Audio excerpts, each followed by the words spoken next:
right.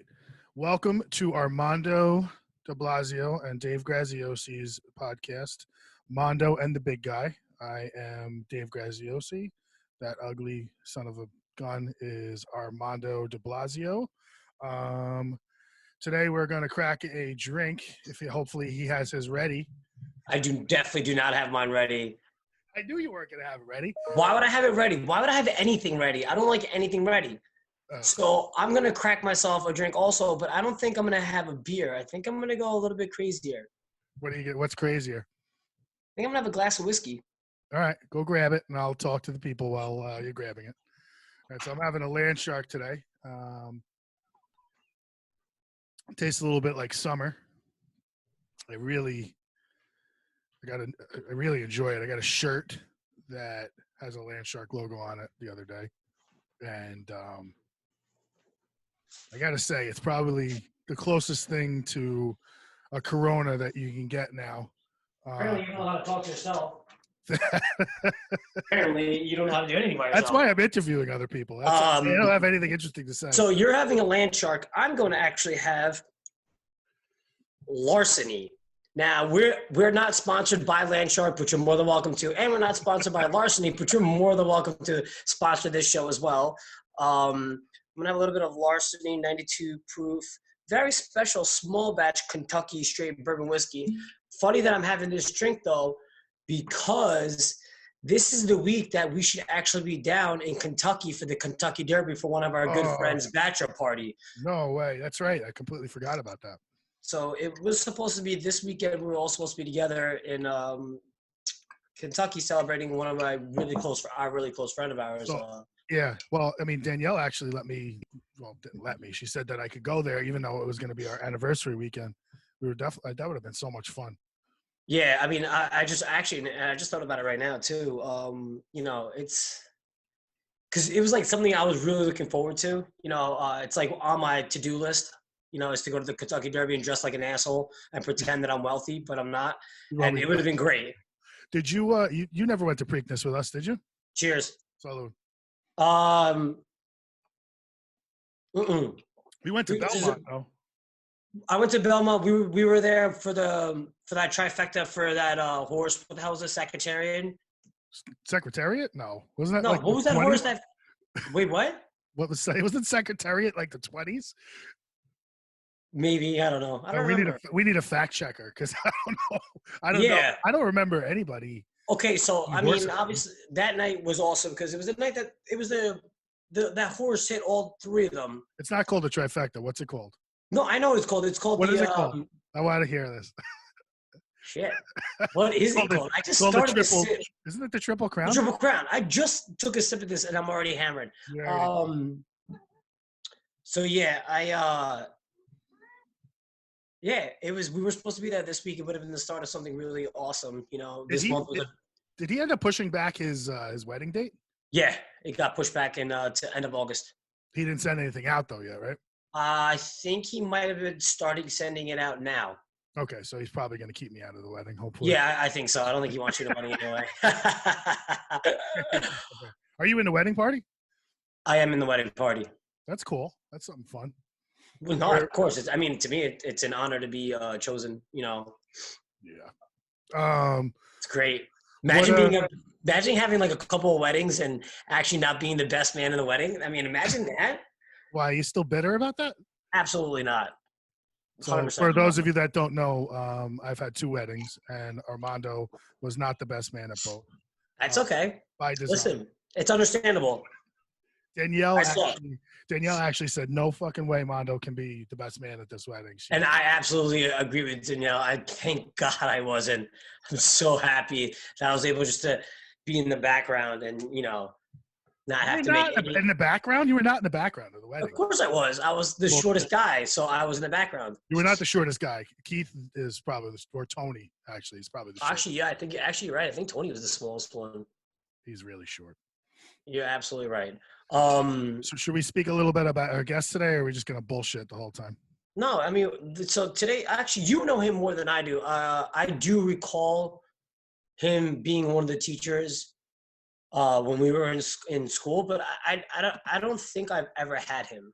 I'm Okay, pretty so sure I didn't. I think he yelled at me once just by walking in the hallways, and I was being a dick. Probably just making noises while I was walking down because, what else is new? what else is new? What's that noise you used to do in the hallway with JT? I don't know what you're talking about. I don't know what noise. There was like some like motorcycle noise or something. I have no idea, dude. We did so many stupid things.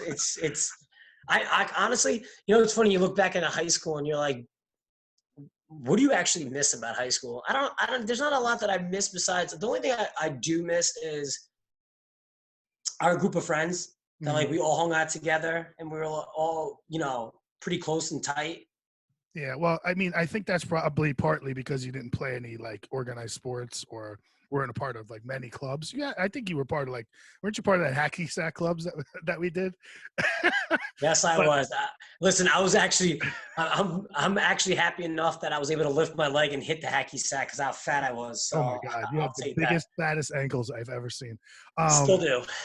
Yeah, no, I think that's one of the major reasons why I always, I miss high school so much or miss that time of my life. I mean, in college too, because I liked the camaraderie. I mean, not that I don't have it now, but I was going to say, you do. it's not the same. No, it's not the same. There's no responsibility. You kind of live your life, do whatever you want to do. And you just got to show up to practice the next day and you could kill a hangover in the first 15 minutes of running. So it was definitely a good time. All right. So the person that we are going to introduce in a little while is Bill Puccio.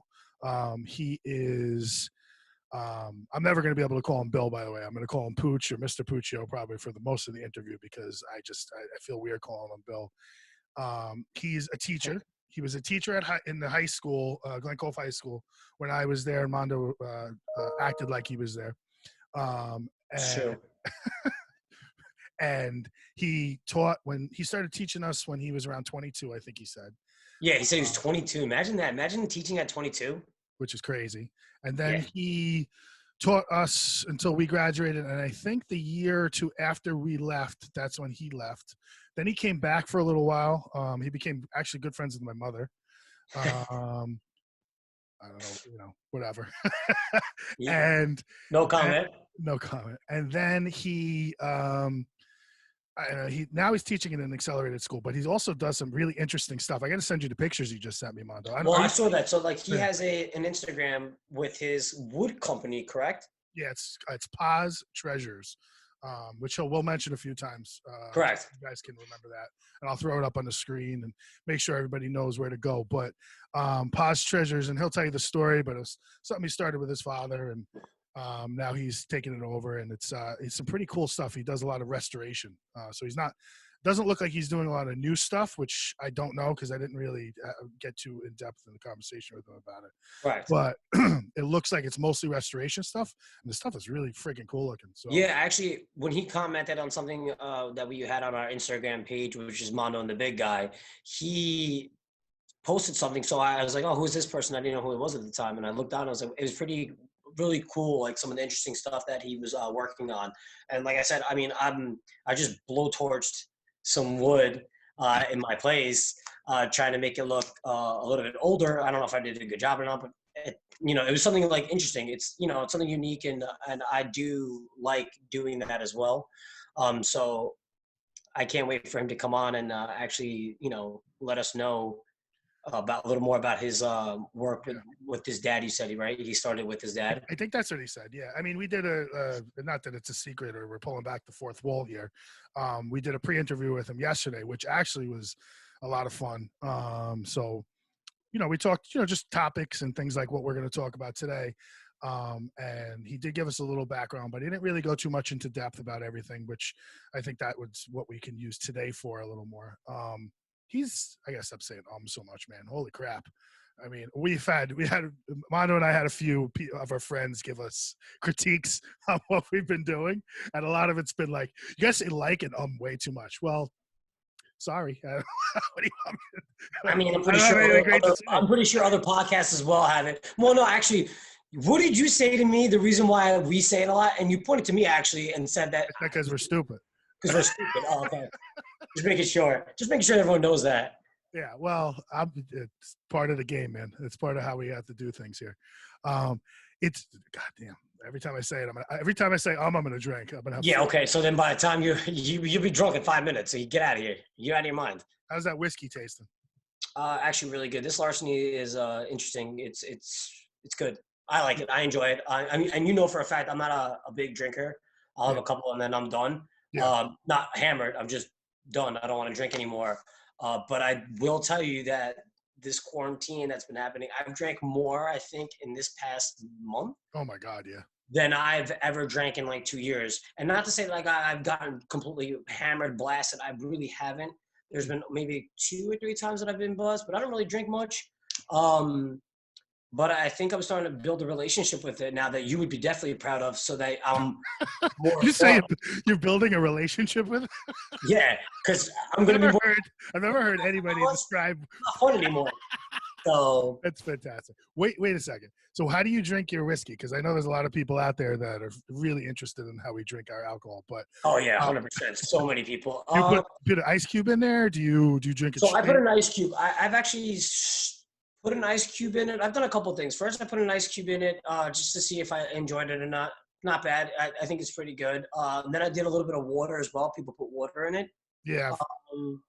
I mean, to me, it's there's no difference. Okay. Obviously, this is a lot colder, which goes down a lot smoother, which will get me in trouble because I'll finish it pretty quick, and then I'm like, oh shit. You're already slurring a little bit, so. So yeah, I'll slur, stutter. I don't know. Yeah, I usually when I drink whiskey, if whiskey in general, not bourbon, depends actually. I'll put a little ice cube in there, and then sometimes I'll have to throw a little like Diet Coke or regular Coke in there because it's just sometimes it bites too much. After the first one though, then I don't have to do that. It's just like that first one. I need a little sweet with it. Yeah, I guess maybe when I used to drink a lot more, I would do that. Obviously, I would add a little bit of Diet Coke because we're watching our weights because Diet Coke. Yeah, I worked out right before. Oh, nice, dude. Yeah. Did you work out what? Texting, mostly just fingers. Yeah, I figured, right? So you got big thumbs. Gotcha. I don't prefer now, I guess, in this age to put really anything in the whiskey. I want to taste it. Gotcha. So I've actually, I guess, aged just like the whiskey has. I don't know. To me, it's just I want to taste it. Like, so that's why this larceny is actually really good. It's a nice bourbon whiskey mix. I don't know. I enjoy it. I mean, I don't really know a lot about it. I know one of our friends does, and he has a collection of it whatsoever. So I just am trying to expand my whiskey palate.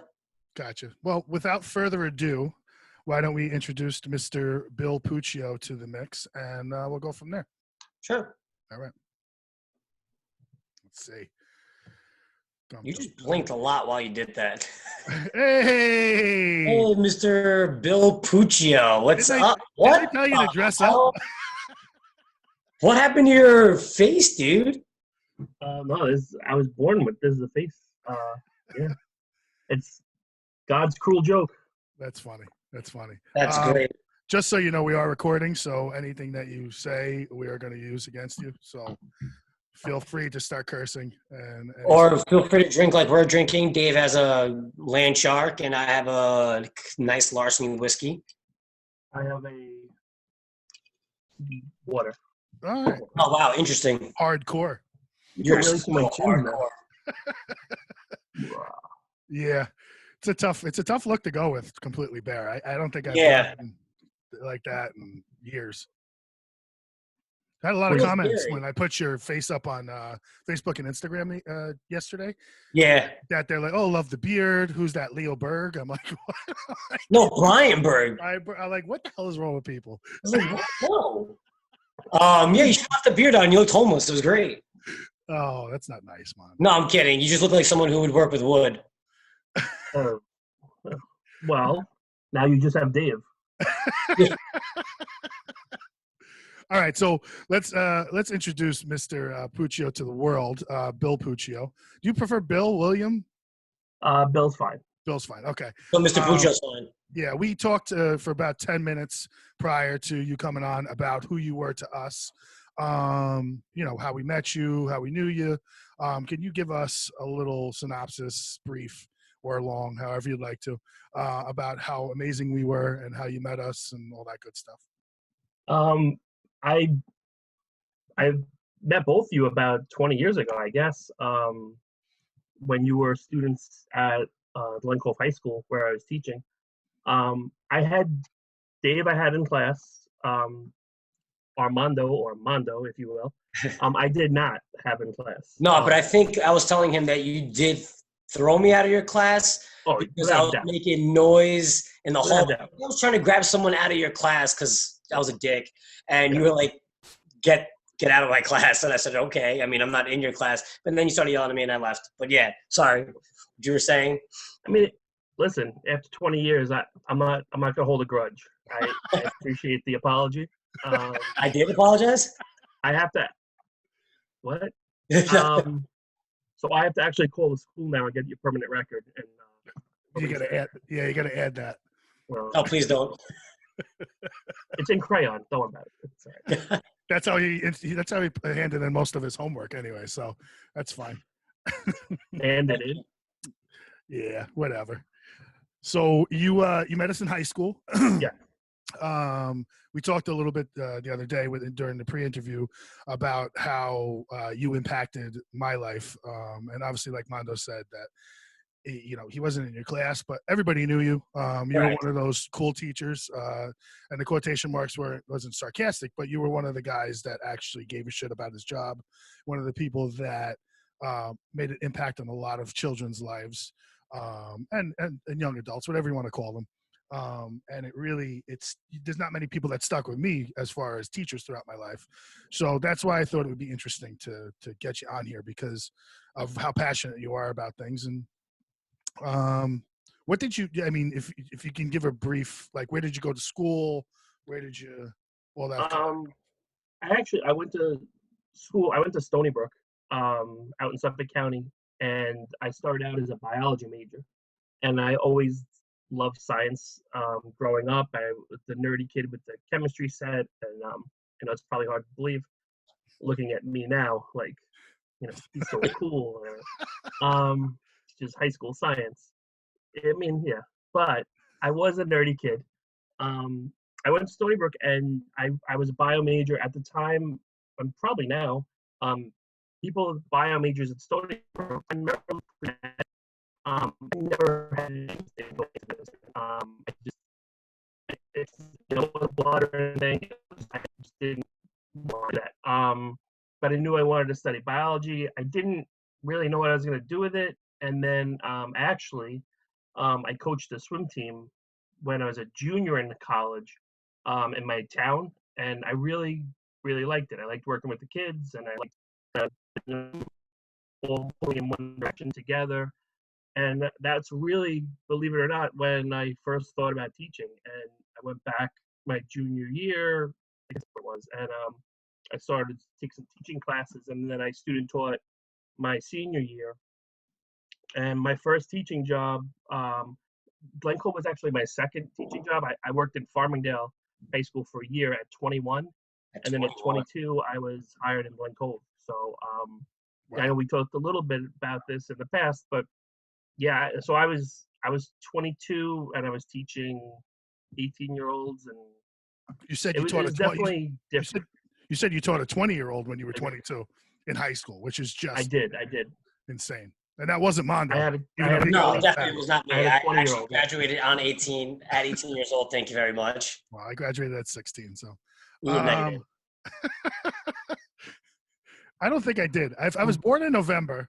No, you graduated at 17 because I turned 18 in December, and as you were turning 17 in December. November. Yeah. Okay. Yes. Whatever. Great. Everyone's really interested in our birthdays. They're here to see Mr. Bill Puccio.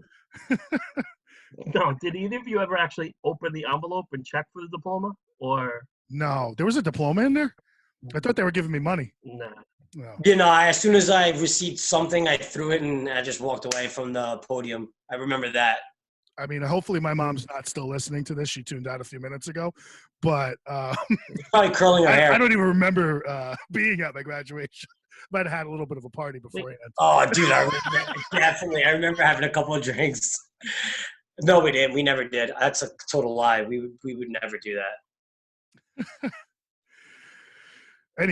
Anyway, Mondo. So you went to Stony Brook. You came toward Farmingdale. Then you went to TJ Glen Cove, and that's how the rest of the history goes as far as meeting us. Yeah. Yeah.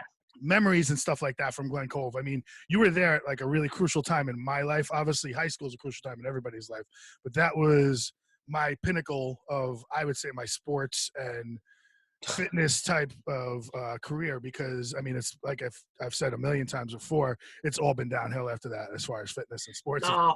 Well, fitness definitely. Flying sports also. What am I talking about? Yeah. So do you remember like any of those accolades or any of those things that we had that football team, and the wrestling team was really good back then? Right. The year, well, I mean, you had a couple of good years, but one year in particular, and I know you had your former quarterback on earlier in this.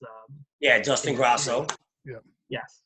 You know, I was lucky. I came in at a time when the community in large in Glen Cove, and obviously every community changes, but at the time, I mean, it was huge. I mean, every football game, and I came from I grew up in Valley Stream, and we had one good year. We had a guy that made the NFL, and he was everything, and then we were terrible every year. So to have thousands of people show up to a high school football game consistently, and it was such a cool thing, and it really pulled the school together.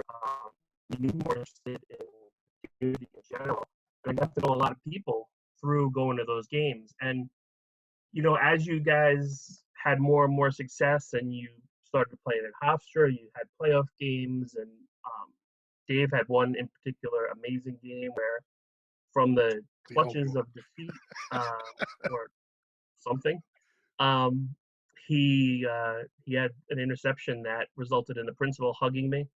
Not the touchdown or the winning of the game. It was actually before anything. He just saw me and hugged me. And that's crazy, because so I actually remember being in the stands watching that game, and I remember this kid getting the interception with one hand and running pigeon foot all the way to the end zone. I mean, I remember going absolutely crazy. It was against our, Glen Cove's rival, Bethpage. I think that's anybody's rival in that division. Am I right, Dave? Right. Yeah. Bethpage didn't lose a game for something like 10 years at the time. And then they didn't lose a playoff game for a while. Well, at least the Nassau County playoff game. I think they lost in like the Long Island Championships. But yeah, I mean, the one thing I remember about that moment, I mean, besides, being the only good thing I've ever done besides having my daughter and get married to Danielle, was there was a bully. And I'm not going to mention his name because he's since passed on. And he was actually a pretty good guy, but he used to pick on me all the time in the locker room. He used to, when I would turn my back, he would slam my locker shut. And then I turned back around, he'd slam my locker shut. One time after a lacrosse game, he beat the crap out of me on the bus. And he made me tougher. Don't get me wrong. It made me a lot tougher. Probably turned me into a little bit of a bully. But I catch that pass, I get into the end zone, and the first one that tackles me and is congratulating me is this guy. And he goes, "I'll never close your locker again. I love you." And that was probably I could give a shit about being on the fire trucks, going through the middle of town or anything like that. That was the moment that was like, wow, this is why I do what I do. Just, I'm crying a little bit, so just, forgive me. Oh, God. I'm just kidding. No, hey, listen, very few experiences as a fan you remember so vividly, and that was one for me too. I mean, the whole emotion. You have the band playing. You have literally half, of the theater packed, and you. And I don't know if I'm remembering this right, but did you tip the ball too? Like, No, so No. Like, JT, one of the guys on the team, and I'm not going to say his name. I'm just giving you initials. He hit the quarterback, and as he hit the quarterback, they were throwing a screen pass, so the guy let it go. But since he hit him, right. he threw it back a little bit, and then I was there. I actually have video of it. I can throw it up if you want. Please don't. Dustin Grasso, who was on the podcast, actually took all of the tapes and put them into DVDs and sent them to all of us. I have all the videos of all the games, and I have that one in particular. Awesome.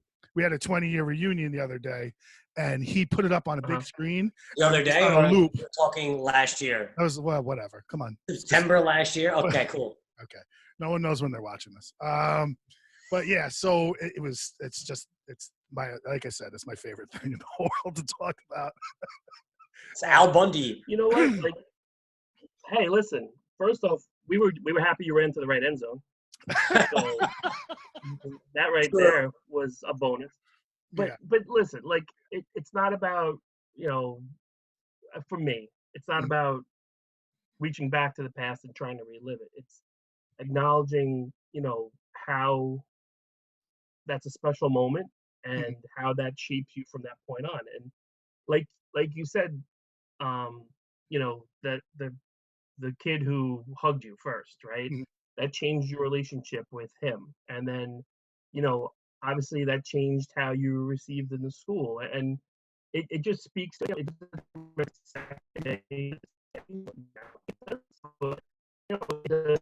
And like you said, high school for anybody, it's a huge time developmentally. You know, your friends that you make in high school or the friends that you make your friends, and you do form other relationships, certainly, but you know, I look back on my high school days and I remember my friends, and I feel like right now they're still my friends. And you know, that was a big moment in your life, and Armando was probably under the bleachers at that point, but I definitely was on the bleachers. Definitely. It was a cool moment, and I'm glad I got to relive it a little bit with this. It's a nice thing, you know. You as a teacher, you don't have these kind of moments to reflect with students and people that you know, and it's a nice thing. So, if nothing else, this was a really cool thing for me. So I appreciate both of you asking me to come on. Oh, thank you for coming on. We appreciate that. No, I'm serious. Well, I'm serious. Gotcha. No, we are also, believe me. I mean, we wouldn't have asked. I mean, I wouldn't have asked. He wouldn't have asked. I just think you're a fun person. So. No. And that's what he kept saying to me, and I was like, okay, throw him on. Mondo's like, you know, really? Like, who is this guy? I don't like. It's exactly what I said. Like Bill Puccio? You don't know Bill Puccio? Absolutely not. I didn't say that. Hard to believe, right? So wait, yeah, you go, Mondo. You were 22. Were you 22 when you had us? Well, you had Dave in your class. I was 22 in Dave. When did you guys graduate? I graduated in 2000. Yeah, no, I was 2000. I was 27. So when you guys, I was 26, 27. Okay. So you were 22, like when you were teaching Ryan Fletcher, like yes. Who was 6'5" and you know, yes, or 6'2", Ryan, whatever he was, and Ryan Fletcher was in my first year. I taught Ryan Fletcher. Yeah. He was gigantic. He's a great guy. Mondo, have you ever eaten his food or no? Yeah. Well, so I mean, I talked to him. Yeah, he's a chef. Oh, really? And he actually has his own like flavors that he combined. So he's like has like his own spices. Yeah, his own spices. And actually, I spoke to him a couple of times. We were supposed to hook up for a little like photograph session. Just never materialized. But yeah, I mean, he's interesting too because he's a vegan, I believe. Really? He doesn't eat meat, which is pretty crazy because he's ginormous still. Right. Yeah, you know? So it's like, you know, it's an interesting thing. But so you're saying you had Ryan Fletcher, you were 22. Was there any fond memories that you had of our class? Anyone in particular, like a funny story that someone that you know that you remember? Yes. I'm not going to mention names. Okay. I mean, your group in general, and without going into my stupidity that I've done over the years. I got in a little bit of trouble when I was a teacher. Nothing like inappropriate. Um, I was I was um, told to go home for a couple of weeks after sending some kids out for a lobster. Um, This and fucking story, man. we had a fish tank. I had a fish tank in there. I'm not really gonna talk about this too much because it's Yeah. still not the greatest. But No. I had a big fish tank in my room, like 150 gallons, and it was a saltwater tank. And I was teaching marine biology, and one of the students um, needed it for the tank, and I said, "Yeah, sure, I could use a lobster." And he went and got a lobster with another student. I gave them money. He went and got the lobster, but they didn't pay for it. And I promise I did give them money. But they walked out. They tried to walk out with it, and the school was not very happy with them. The school was not very happy with me. Um, and the reason I tell that story is because the group that Dave was part of and that you were part of, really looked at me, and talked to the education.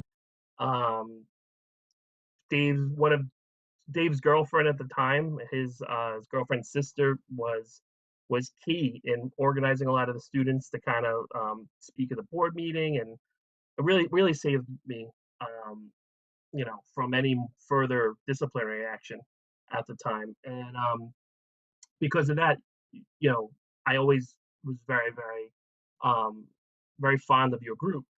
So much so that sometimes I didn't, even after I came back, didn't pay attention as much as I should have. And or was it? I was a little over. I was over trusting. So there were two of your friends in my class who, again, will remain nameless. And we had planned as part of the marine biology curriculum to go to an elementary school and have a day of marine biology with the kids. So we would bring shells and little activities for the kindergartners and the first graders to do, and set up little stations, and they would walk around. And for the most part, it went beautifully. We were never invited back though, and there was probably one reason for that. One of the activities that I did with the students was create your own children's book, and you could draw pictures and you could read it to the children, and I thought it was a great idea. Most of them were beautiful, and again, me being the young naive person that I am, was I didn't read all of them, and the two students that, again, you may be pretty close with still, decided they wanted to write a book called, and I can say the name of the book because it doesn't mean anything. I believe it was called Billy and Oscar, and it was a story, beautifully and vividly illustrated. Some would say graphically illustrated, Good of choice of words. two sperm whales, that, and I think the term sperm whale is important here, that were in an alternative relationship. And at the time, this is 1999 and 2000, there weren't a lot of alternative lifestyle children's books out there, so they were trendsetters and you know trailblazers in their own way. But I don't know if it was really ready. Glen Cove was ready for that yet. So they did read the book. They sat in the little baby chairs with all the little kindergartners and read the little Billy and Oscar story and showed the pictures of them being fond of each other. And that was the last time we ever did marine biology day at the elementary school. First and I can't wait until I text him later, Well, them. both of them, and tell them that they have to watch about 15 minutes, 20 minutes into the podcast. Or the whole They're podcast. gonna, they're gonna lose. They're only gonna watch the parts that are about them. Yeah, well, of course. But Let's be honest, especially one of them. yeah. oh yeah, He's gonna lose his shit. That's great. That's awesome. That's awesome. So obviously, you're still teaching. yes. And where are you still teaching? I'm actually teaching in New York City. I teach in Queens at an accelerated school for kids. It's like a magnet school, kind of like you have to take a test to get in, and It's a private school, but publicly funded. So Gotcha. Gotcha. All right, cool. That's awesome. Which I mean, the other thing that you're doing now is the woodworking that we really haven't even touched on too much. That's actually what that piqued my interest at first, because I was like, everyone would love to talk to Mr. Puccio from high school. Why not? But he's a broader scope than just, one of our old teachers. And I don't mean old teachers, I mean former teachers. So, you sent me some pictures that I'd love to throw up maybe, at the end of this, or at least people can check out your Instagram. But how did you get into the woodworking? And is it restoration? Is it new woodworking? What exactly is it? it's so I guess it's been a couple of years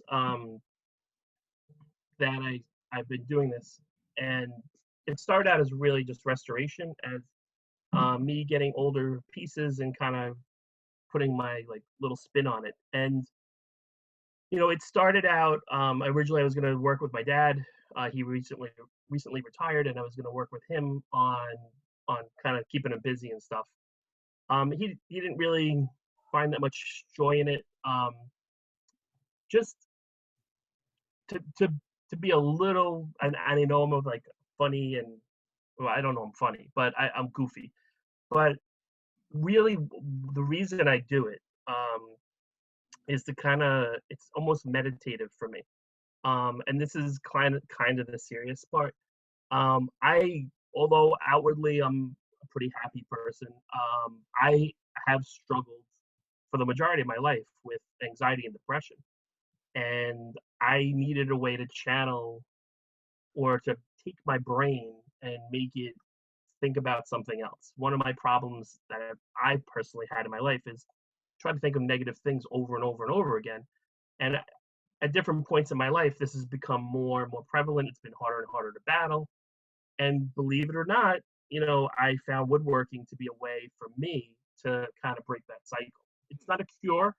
It doesn't make me not a person that's affected by this, but it gives me a chance to go into the workshop, to work on whatever I'm working on at the time, and to change my focus, to break up the kind of the cycle I refer to it as. And I know that that's, it's kind of weird to hear like the jolly old guy teacher was like battling with this, but I battle it every day. I fight it every day, and this has been a nice escape for me.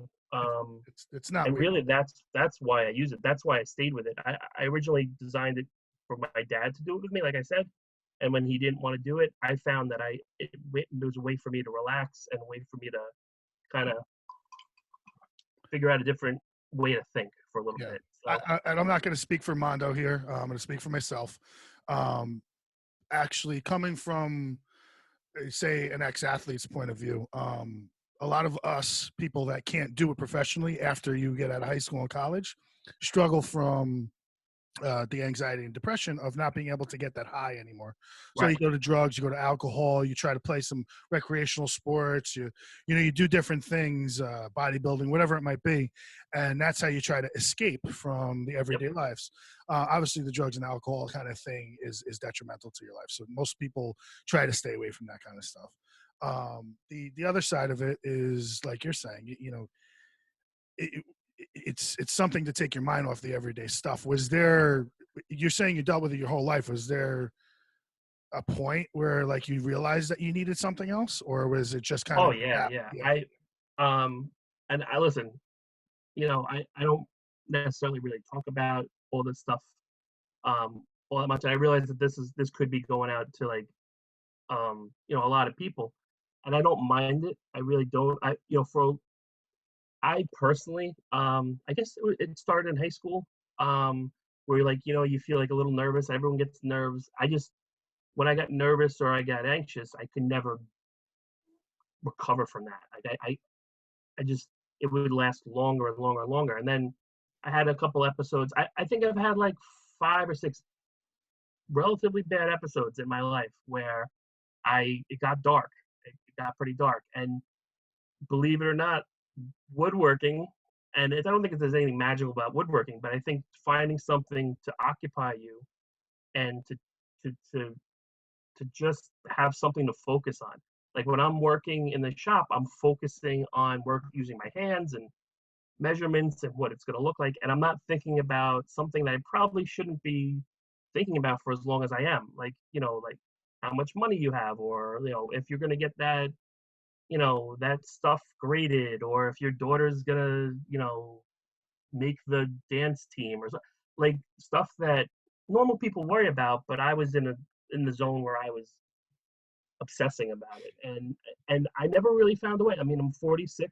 I've had this 30 years, probably longer, maybe even younger. I just didn't identify it, and it's hard. And a lot of humiliation. I mean, I'm speaking for myself. You're ashamed. You think you're broken. You think you did something wrong. My parents loved me when I was growing up. I didn't have a bad childhood.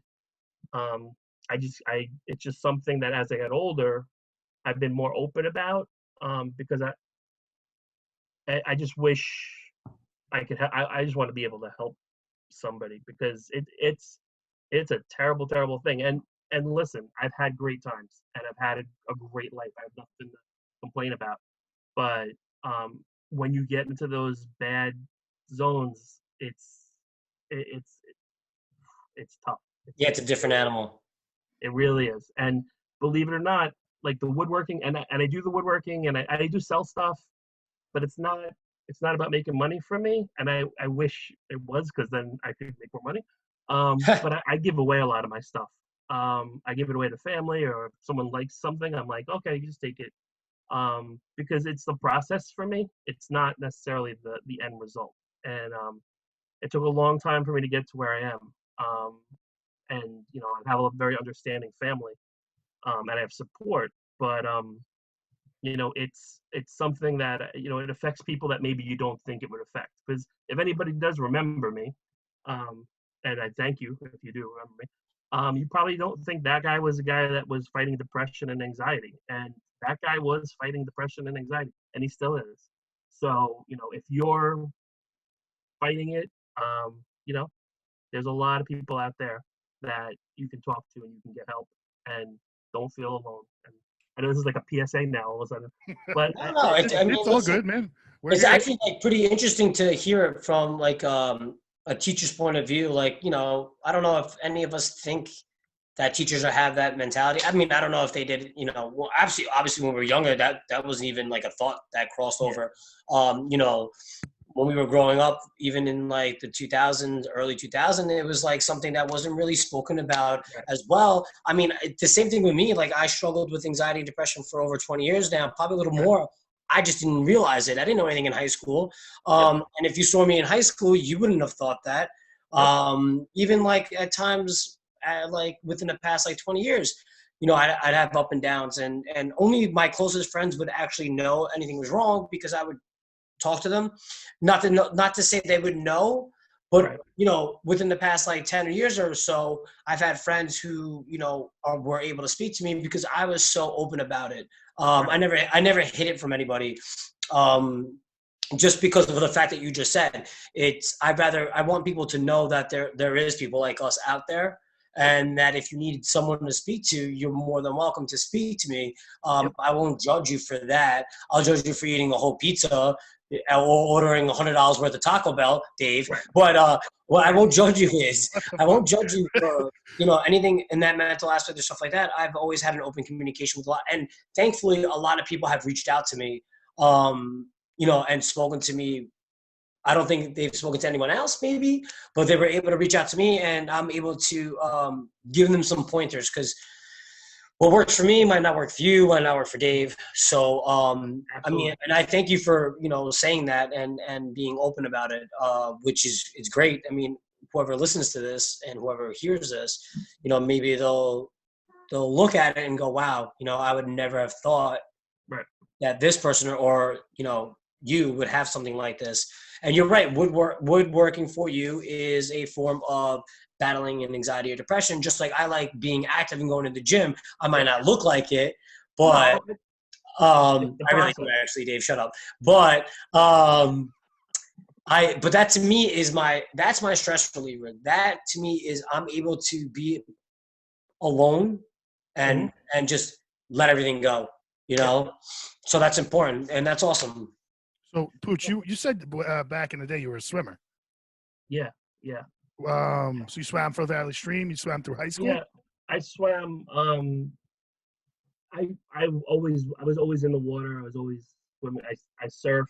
Like I used to surf a lot, and that was actually one way at the time that I would like control myself, I guess.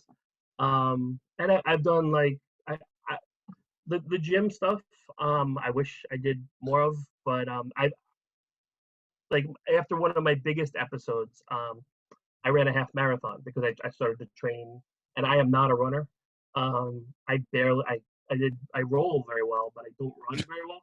So but I did it, and I accomplished it, and it's over, and I whatever. But as you get older, you try different things. This just happened to work for me, but I did, yeah, and I I always loved coaching. I always loved like that always was a way for me to kind of I don't know. I, I just want to try to. I always wanted to try to be part of a team, and I myself was never a great athlete. So like there's an old expression that's not very kind, but it's those who can do and those who can't teach. So like And if those you who can can't do it, you can teach play. gym. That's, I'm just kidding. I was a phys ed major. I'm not, any gym teachers out there. well, you went to Cortland. I mean, that's all they do. I'm not stepping on your line there. What were you going to say? No. It's like if I couldn't participate on the field, coaching to me was like a really great thing. So I swam, but I was never a great swimmer. And, So you swam. You've used exercise in the past to do that. Yeah. What are you doing that now, or is that part of any of your strategies now? Absolutely. Now that all the gyms are closed, I'm going to get back to it. My daughter actually, she turned 13, and the gym that I go to, you have to be 13 to go to. And so I signed her up, and we were going for a while, and then Corona hit. But I'm trying to get her into the routine where like she thinks this is like a normal process, and like we go to the gym and I'm trying to show her some weights and do some cardio, and Where I do want you her to live a healthy lifestyle, and I want her to learn to manage her stress because and Dave, I mean, I know you have a daughter. Armando, you don't have any children. I have a cat. Not that he knows about. Oh, and that also, I don't. But like when you become a parent, and Dave, I guess you can probably, sympathize with this or empathize. You worry about your kid. Like you look, if you do have anxiety or depression, I don't want to make this all about this, but if you do, you watch them like a hawk.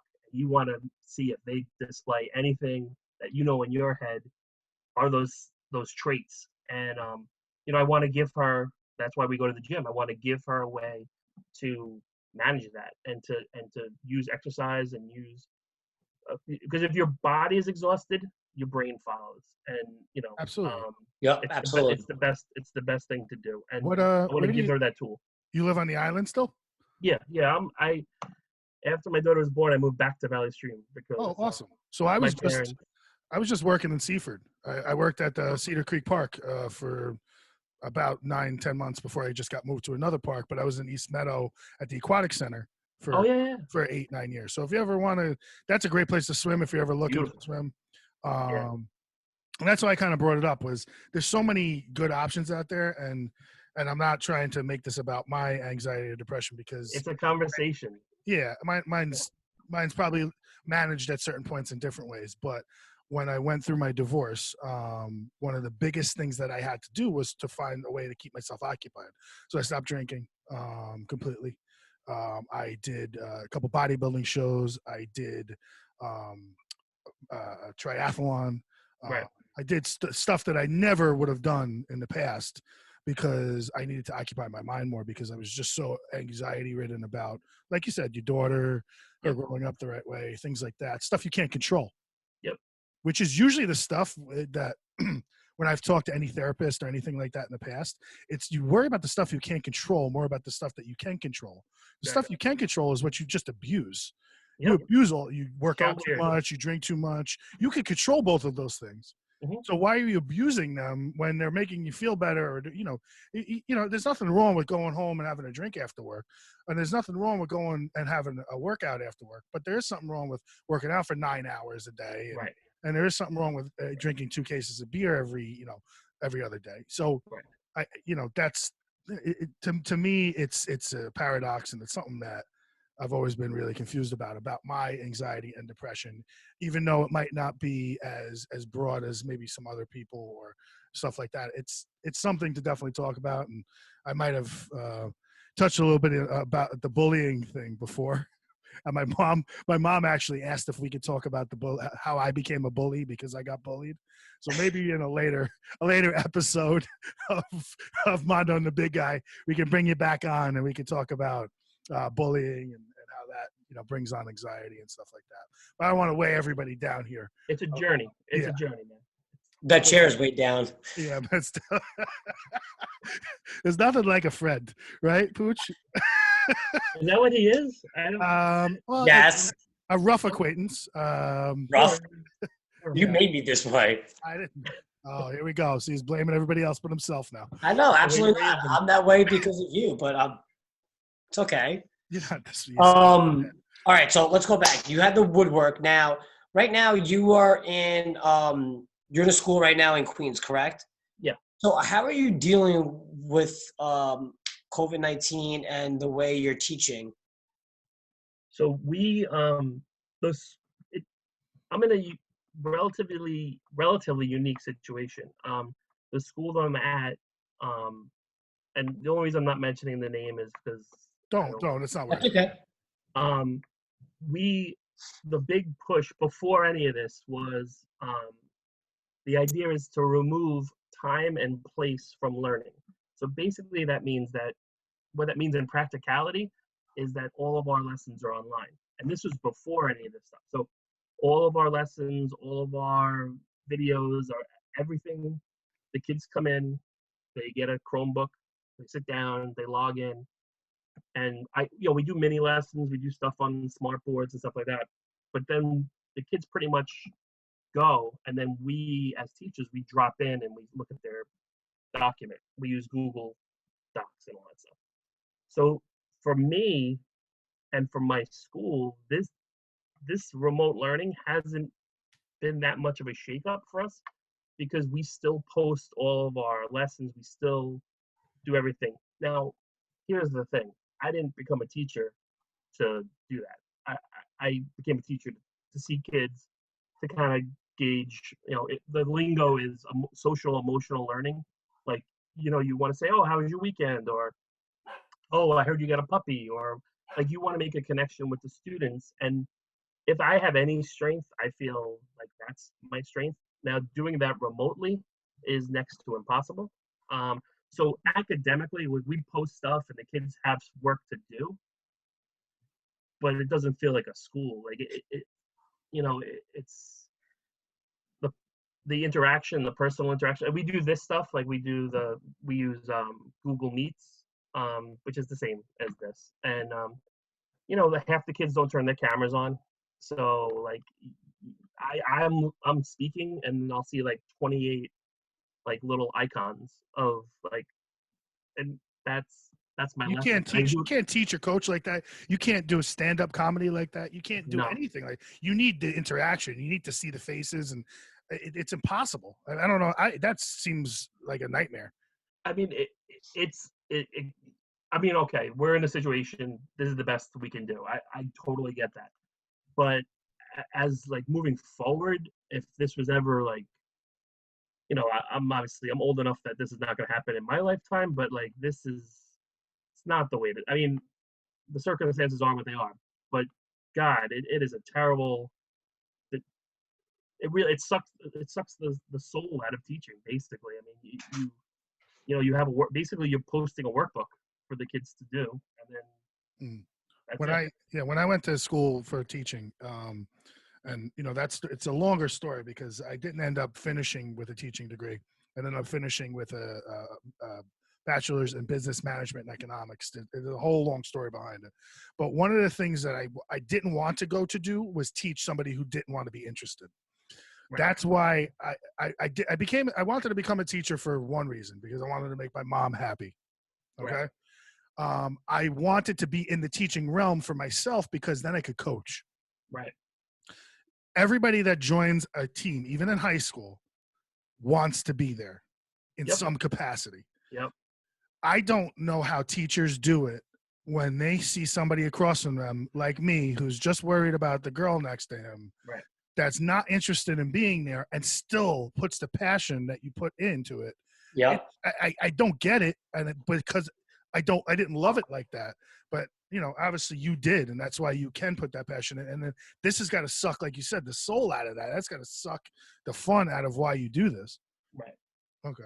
And to be honest, I mean, my wife's a nurse, and she's dealing with COVID patients every minute she's at work. And my my sister-in-law, my niece, like I have tons of nurses in my family, as everybody on Long Island does.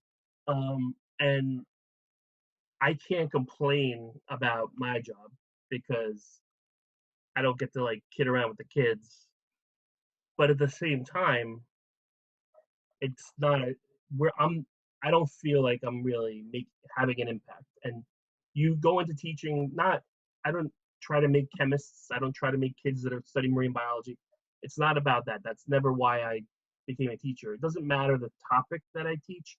It's about kind of going back to what I said before. It's about the journey. It's about taking a certain amount of information, whatever that information is, whatever subject it is, and then proving to the student that they can take that information and understand it and then internalize it. It doesn't matter to me what you get on a test.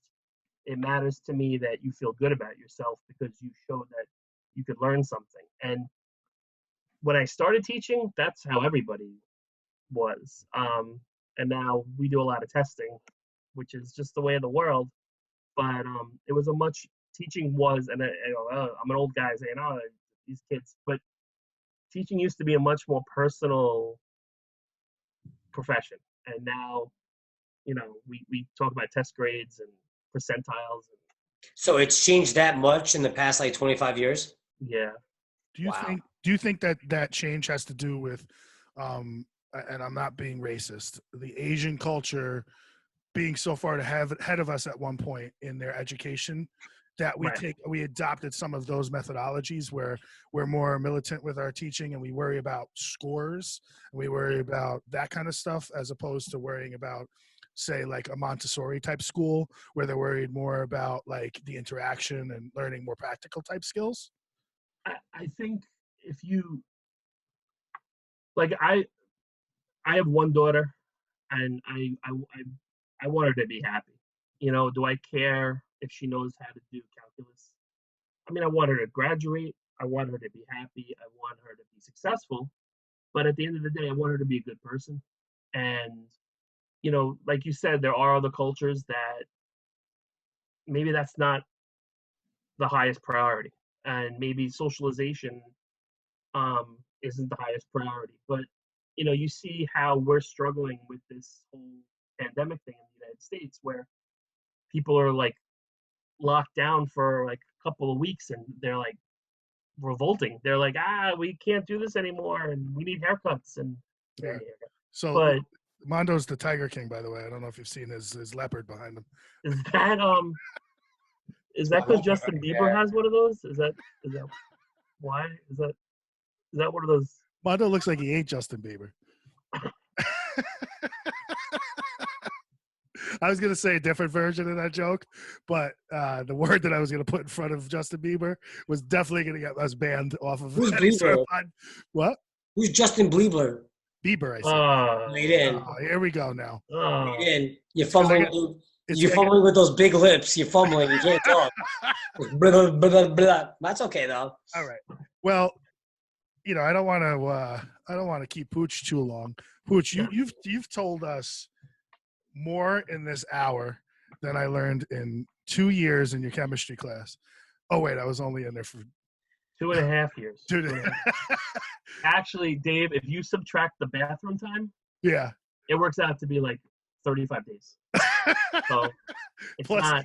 yeah, the time I was listening, maybe 35 minutes at the This yeah. Not staring at the window. Okay, yeah. Yeah, whatever. I appreciate everything about you. You are a very kind-hearted, sweet,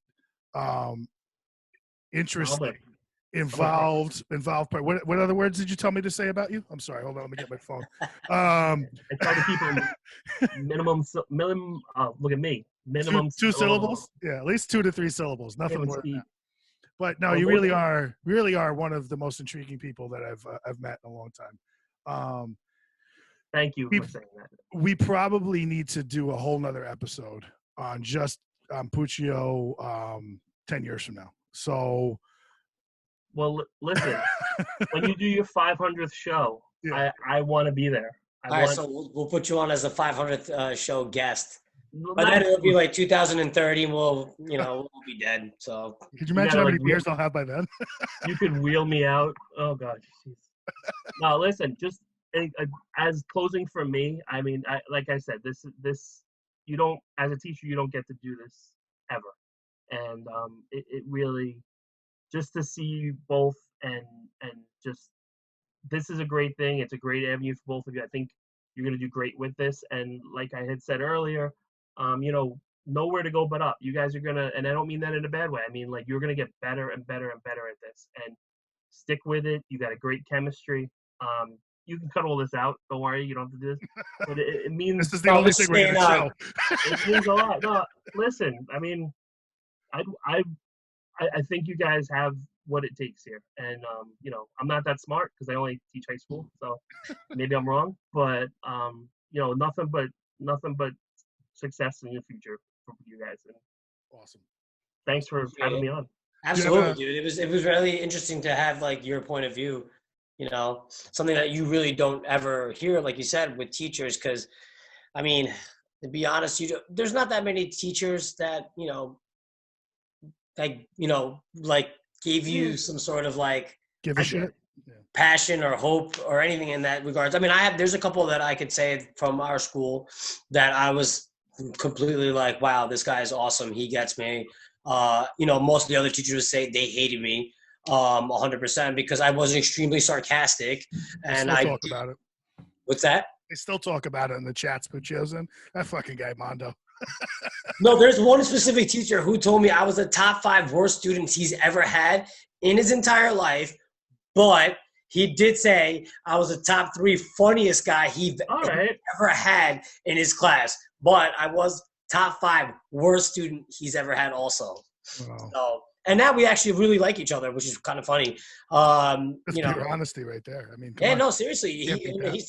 He told me 2 years later, he said, wow, I really hated your fucking guts. And I could not believe that. I said, wow, really? And he goes, yeah, you were a big asshole. And he's absolutely right. I was.